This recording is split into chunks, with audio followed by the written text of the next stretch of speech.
Welcome to the EDR Center podcast. My name is Masha Wanne, and here with me is Samantha. And today we'll be talking about a sensitive topic.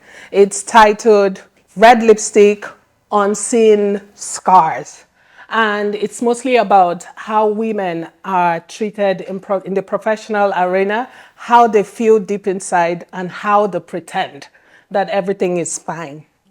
You know, Masha, sometimes people look at a woman in the office, the makeup, the lipstick, the confidence, and they think, oh, she's fine, she has it all together.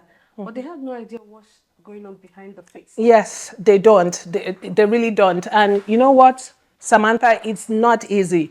Whether you're there in the senior management or you're at the bottom, just starting out as a newbie, the battle is just different. But the scars, you know what, they always feel the same. Take it from someone that's been there. Okay, so let's begin with women at the top. People assume influence protects them, okay? But many of these women go through hell. The hostility is even louder. And it becomes the attitude of the audacity of you. Who do you think you are? I have a wife or wives like you at home. I shouldn't take this from a woman.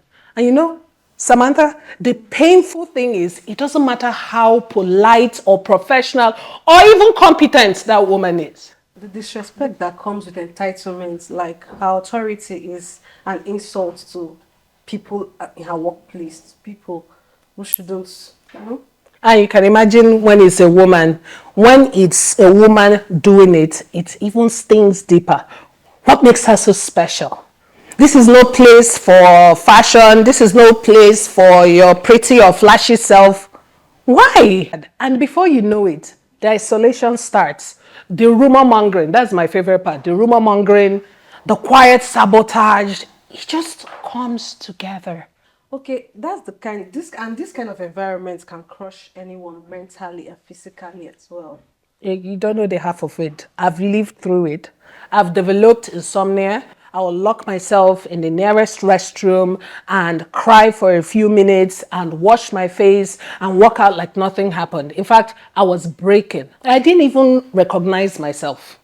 I would go home with a heart full of pain, and God help me, I would transfer that aggression to the people I love the most. My children, my lovely children, my husband.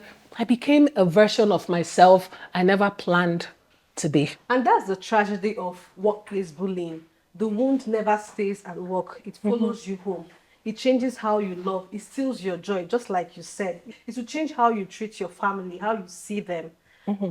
And the worst part is that for a woman in a lower position, that's in the lower cadre of work, is a different kind of cruelty. You've told me about this. Yes, and I agree with you because the insults become more direct.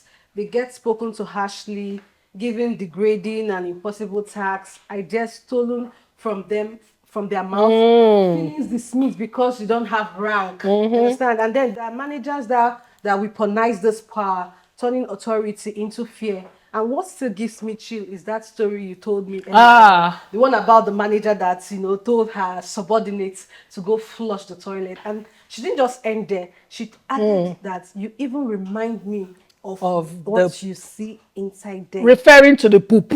Yes. This is I felt sick when I heard it. And the worst part is, this is not the worst part. This isn't even close to the most grotesque story women have told us at EDR Center. There are stories that make you question how people even sleep at night.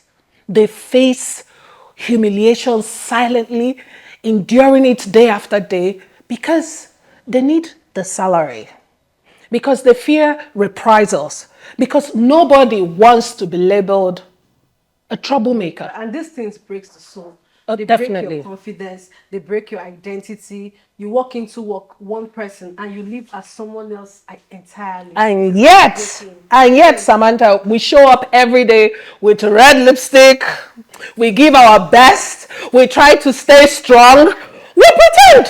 Yes, We pretend. but You pretend sometimes, don't you? inside, the wounds are real. The unseen scars, they shape how we parent. know. They shape how we love, how we trust, how we sleep. It is a silent epidemic that needs to be stopped. And the saddest part, let me tell you the saddest part. The saddest part is that so many women believe that they are alone. Meanwhile, thousands of us are going through the same emotional storms. Exactly why these conversations needs to go on. I like that we are doing this, to remind every woman that their pain is valid, the story is real, and their healing process is what is possible actually. And to also remind them to reach out to EDR Center. Document things is important. Proving bullying in court or in any other place is very difficult. Seek support. Nobody should suffer in silence. Yeah, true. Yeah. Nobody should suffer in silence. The truth is, the workplace might bruise us as women, but God restores us. He lifts the brokenhearted. He sees what no one else sees. And he strengthens us to, rebuild our dignity, one day at a time. It's a process. You understand? It's a process. It's not a sprint. It's a marathon. To every woman listening, your red lipstick is not just beauty, it's courage. And your unseen scars, they are not the end of the story. Amen. Amen, sis.